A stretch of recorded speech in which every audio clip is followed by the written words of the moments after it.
मनप्पुरमच्या शेअरमध्ये लास्ट 2 दिवसामध्ये आपला सेलिंग प्रेशर पाहायला मिळाला आणि स्टॉक त्याच्या ऑल टाइम हायपासून 10 ते 12% करेक्ट झाला. आणि असे असताना आजच्या ट्रेडिंग सेशनमध्ये आपला तो स्टॉक 3 ते 4% पॉझिटिव्ह मोमेंटम देताना पाहायला मिळत आहे. तर यामागची कारणे काय आहेत, काही इंटरनल गोष्टी घडत आहेत का, ते सगळे ॲनालिसिस आपण आजच्या व्हिडिओमध्ये करणार आहोत. तर जय हिंद जय महाराष्ट्र मित्रांनो, द स्टॉक सिलेक्शन आपल्या यूट्यूब चॅनलमध्ये मी तुम्हा सगळ्यांचे स्वागत करतो. तर बघा, अमेरिकेची एक मोठी प्रायव्हेट इन्व्हेस्टमेंट कंपनी आहे बेन कॅपिटल. ती मनप्पुरम फायनान्स या कंपनीमध्ये मोठी गुंतवणूक करणार होती. आणि असे असताना एक इंटरनॅशनल लेवलची एक न्यूज एजन्सी आहे रॉयटर्स नावाची, त्यांनी असे सांगितले आहे की ही जी डील होणार आहे ती पुढे जाणार आहे आणि याच्यामध्ये काही अडचणी येऊ शकतात, कारण की RBIने काही कन्सर्न याच्यामध्ये क्रिएट केलेले आहेत.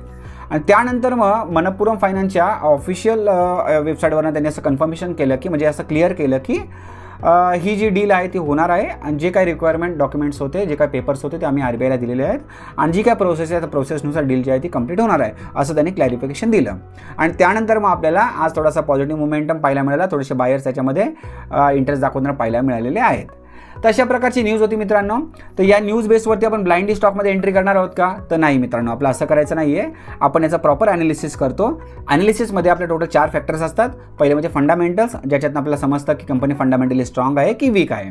सेकंड व्हॅल्युएशन, ज्याच्यातून आपल्याला समजतं की स्टॉक महाग आहे की स्वस्त आहे. आणि थर्ड म्हणजे फायनान्शियल, ज्याच्यामध्ये आपण प्रॉफिट अँड लॉस शीट पाहतो, त्याच्यामध्ये रेव्हेन्यू कंपनीचा कशा प्रकारचा वाढतोय, नेट प्रॉफिट कंपनीला होतो की नाही, ती सगळी माहिती आपल्याला त्यातून मिळते. चौथं म्हणजे चार्ट, ज्याच्यामध्ये मोमेंटम कशा प्रकारचा तयार झाला आहे, सपोर्ट्स कुठे आहेत, रेसिस्टन्स कुठे आहेत, डीपली त्याचा आपण ॲनालिसिस करतो. तशा प्रकारचे आपले फॅक्टर्स असतात. तर मित्रांनो, तुमचा मेहनतीचा पैसा असतो, कष्टाचा पैसा असतो, तो एखाद्या चुकीच्या स्टॉकमध्ये अडकून राहू नये मित्रांनो. त्याच्यामुळे आपण आपल्या मराठी माणसांसाठी हा चॅनल सुरू केला मित्रांनो, ज्याच्यामध्ये आपण प्रॉपर स्टॉकचं ॲनालिसिस करतो आणि त्याच्या बेसवरती आपण ठरवू शकतो की तो जो पर्टिक्युलर स्टॉक आहे तो इन्व्हेस्टमेंट किंवा ट्रेडिंगच्या दृष्टिकोनातून योग्य आहे की नाही. तर तुम्ही अजून आमचा चॅनल सबस्क्राईब केला नसेल मित्रांनो, तो चॅनल पहिले सबस्क्राईब करून घ्या आणि साईडला जो बेल बटन तो देखील प्रेस करा, कारण की जेव्हा जेव्हा आम्ही इन्फॉर्मेटिव्ह व्हिडिओ, इन्फॉर्मेटिव्ह न्यूज तुमच्यासाठी कव्हर करू, त्याचे अपडेट्स तुम्हाला वेळोवेळी मिळत राहतील.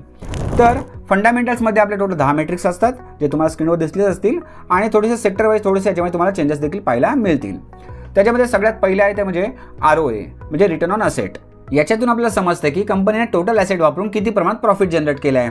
तो रेशो 2 किंवा त्यापेक्षा जास्त लागतो आणि ते आपला 4.29 पाहायला मिळतो, त्यामुळे हा पॉईंट पॉझिटिव्हमध्ये जातोय. पुढे रिटर्न ऑन इक्विटी, म्हणजे कंपनीने शेअरहोल्डर्सकडून घेतलेल्या पैशावर किती प्रमाणात प्रॉफिट जनरेट केला ते आपल्याला समजते. तो रेशो 15 किंवा त्यापेक्षा जास्त लागतो आणि ते आपला 10.1 पाहायला मिळतो, त्यामुळे हा पॉईंट निगेटिव्हमध्ये जातोय. पुढे डेट टू इक्विटी, म्हणजे कर्जाचे प्रमाण, कंपनीवरती कर्ज किती आहे ते आपल्या याच्या माध्यमातून समजते. तो रेशो 8 किंवा त्यापेक्षा कमी लागतो आणि ते आपला 3.2 पाहायला मिळतो, त्यामुळे हा पॉईंट पॉझिटिव्हमध्ये जातोय. पुढे कॉस्ट टू इन्कम रेशो, म्हणजे कंपनीच्या कमाईच्या तुलनेत कंपनीला खर्च किती येतोय ते आपल्या याच्यातून समजते. तो रेशो 45 किंवा त्यापेक्षा कमी लागतो आणि ते आपला 40 पाहायला मिळतो, त्यामुळे हा देखील पॉईंट पॉझिटिव्हमध्ये जातोय. पुढे नेट इंटरेस्ट मार्जिन, म्हणजे कंपनी जे काही कर्ज देते त्या कर्जाच्या तुलनेमध्ये कंपनीला रिटर्नमध्ये व्याज किती मिळते ते आपल्या याच्यातून समजते. तो रेशो 7 किंवा त्यापेक्षा जास्त लागतो आणि ते आपला 13 पाहायला मिळतो, त्यामुळे हा देखील पॉईंट पॉझिटिव्हमध्ये जातोय. पुढे कॅश फ्लो क्वालिटी, म्हणजे कंपनीचा जो प्रॉफिट आहे तो खऱ्या कॅश इनफ्लो आणि आउटफ्लोशी मिळता जुळता आहे कारण आपल्याला समजते. तो रेशो 3 किंवा त्यापेक्षा जास्त लागतो आणि ते आपला 0 पाहायला मिळतो, त्यामुळे हा पॉईंट निगेटिव्हमध्ये जातोय. पुढे gross NPA, non performing asset, अशा असेट किंवा असं कर्ज जे कंपनीने ग्राहकाला दिलंय जे रिटर्न येण्याचे चान्सेस कमी आहेत, म्हणजे जवळजवळ ते डबघायला गेले असं आपण बोलू शकतो. तो रेशो 5 किंवा त्यापेक्षा कमी लागतो आणि ते आपला 2.6 पाहायला मिळतो, त्यामुळे हा देखील पॉईंट पॉझिटिव्हमध्ये जातोय. पुढे कॅपिटल ॲडिक्वेसी रेशो, म्हणजे लॉस सहन करण्यासाठी, लॉस ॲब्झॉर्ब करण्यासाठी कंपनीकडे किती बफर कॅपिटल आहे ते आपल्या याच्यातनं समजते. तो रेशो 15 किंवा त्यापेक्षा जास्त लागतो आणि ते आपला 30.6 पाहायला मिळतो, त्यामुळे हा देखील पॉईंट पॉझिटिव्हमध्ये जातोय. पुढे प्रमोटर प्लेज, आता प्रमोटर म्हणजे कोण, तर कंपनीचे मूळ मालक असतात ज्यांनी कंपनीची स्थापना केलेली असते आणि त्यांनी त्यांच्या शेअरवरती कोणत्याही प्रकारे कर्ज घेतलेलं नसावं, म्हणजे 0 असायला पाहिजे आणि ॲक्च्युअलमध्ये इथे 0च आहे, त्यामुळे हा देखील पॉईंट पॉझिटिव्हमध्ये जातोय. पुढे CAGR, compound annual growth rate, याच्यामध्ये आपण लास्ट 5 वर्षाचा नेट प्रॉफिट ग्रोथ पाहतो, जो 15 किंवा त्यापेक्षा जास्त पाहिजे आणि तेच आपण पाहिलं तर -3.69 पाहायला मिळतोय, त्यामुळे हा देखील पॉईंट निगेटिव्हमध्ये जातोय. आता जी ओव्हरऑल जर रेटिंग बघितली तर 7ची रेटिंग आली, म्हणजे स्टॉक गेला ऑरेंज झोनमध्ये. म्हणजेच काय, तर आपल्याला त्यांच्या येणाऱ्या क्वार्टरली परफॉर्मन्सवर लक्ष ठेवायचं आहे, ऑब्झर्वेशन करायचं आहे, तोपर्यंत या स्टॉकपासून आपल्याला लांब राहायचं आहे. अशा प्रकारचे फंडामेंटल्स होते. आता आपण त्याचं व्हॅल्युएशन पाहून घेऊया. व्हॅल्युएशनमध्ये सगळ्यात पहिले पाहतो ते म्हणजे आपण प्राइस टू अर्निंग रेशो, जो आपला इंडस्ट्री पीच्या आसपास लागतो. इंडस्ट्रीचा पी इथं पाहायला मिळतो 22.1 आणि स्टॉकचा पी आहे 55.7. तर पी थोडासा जास्त पाहायला मिळतो आपल्याला, जवळजवळ डबलच्या आसपास आहे. त्यानंतर इबिटा इथे आपलं या सेक्टरसाठी व्हॅलिड राहत नाही, त्यामुळे आपण इबिटा पाहणार नाही आहोत. पुढे आहे ते म्हणजे पेग रेशो, जो आपला ग्रोथ जस्टिफाय करून सांगतो. पेग रेशो आपला 1.8 किंवा त्यापेक्षा कमी पाहिजे आणि इथे आपल्याला -19.2 पाहायला मिळतो. निगेटिव्हमध्ये आहे, हे मोठी निगेटिव्ह साईन आहे.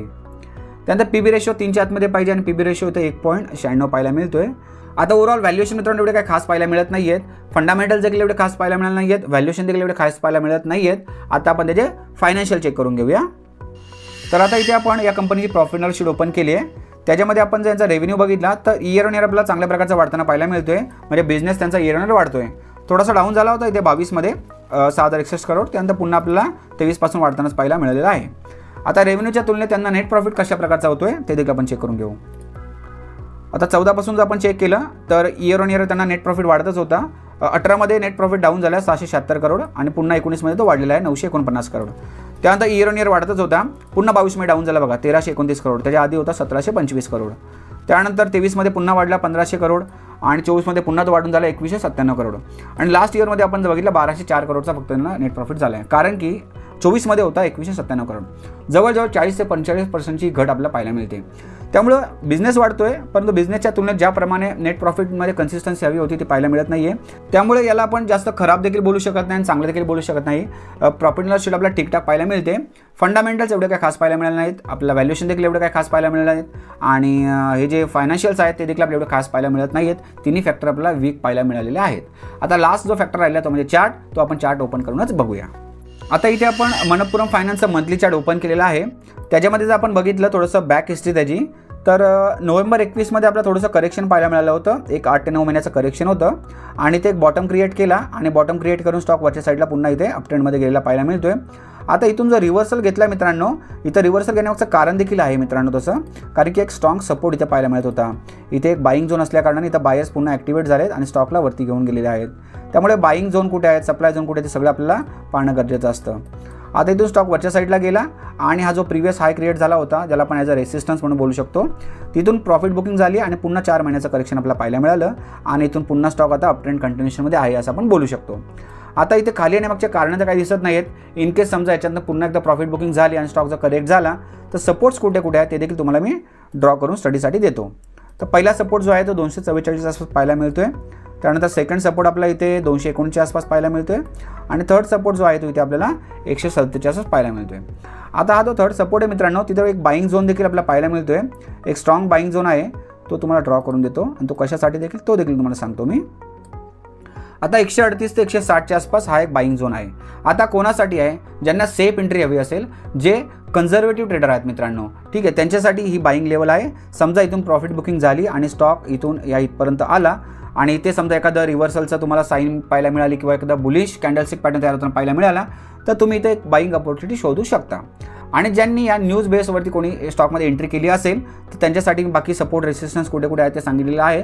फक्त तुम्हाला काय करायचं आहे, स्टॉप लॉस मेंटेन ठेवून पुढे जायचं आहे. माझ्या दृष्टिकोनातून जर बघायचं झालं तर मला 4 पैकी 3 फॅक्टर वीक पाहायला मिळालेत आणि एकच फॅक्टर फक्त चार्ट जो आहे तो चांगला पाहायला मिळतोय. परंतु एका फॅक्टरवरती डिसिजन घेणं मित्रांनो एक धोकादायक पाऊल आपलं ठरू शकतं. त्याच्यामुळे अशा स्टॉकपासून लांब राहिलेलंच आपल्याला बरं. जर एंट्री घ्यायची असेल, सपोर्ट्स कुठे आहेत, रेसिस्टन्स कुठे, ती सगळी माहिती तुम्हाला दिलेली आहे. त्याच्या अकॉर्डिंग तुम्हाला तुमचा डिसिजन तो घ्यायचा आहे. तर अशा प्रकारची माहिती होती, ज्या पद्धतीने मी तुम्हाला सांगितली ते तुम्हाला आवडली असेल तर मला कमेंट करून नक्कीच सांगा आणि आपल्या व्हिडिओला लाईक देखील करा. आणि तुमच्या मित्रपरिवारामध्ये, तुमच्या फॅमिलीमध्ये समजा कोणाला स्टॉकचं ॲनालिसिस करायला प्रॉब्लेम येत असतील तर आपला व्हिडिओ तुम्ही त्यांना शेअर करा आणि त्यांचा स्टॉक जो मित्रांनो कमेंट बॉक्समध्ये पिन करायला सांगा. आम्ही त्याची नोंद घेऊ आणि त्या संदर्भात देखील आम्ही व्हिडिओ बनवण्याचा नक्कीच प्रयत्न करू. आणि तुम्ही देखील अजून आमचा चॅनल सबस्क्राईब केला नसेल तर तो देखील सबस्क्राईब करून घ्या आणि साईडला जो बेल बटन आहे तो देखील प्रेस करा. कारण की जेव्हा जेव्हा आम्ही अशी इन्फॉर्मेटिव्ह तुमच्यासाठी आणू त्याचे अपडेट तुम्हाला वेळोवेळी मिळत राहतील आणि कोणती व्हिडिओ तुमच्याकडनं मिस होणार नाही. धन्यवाद.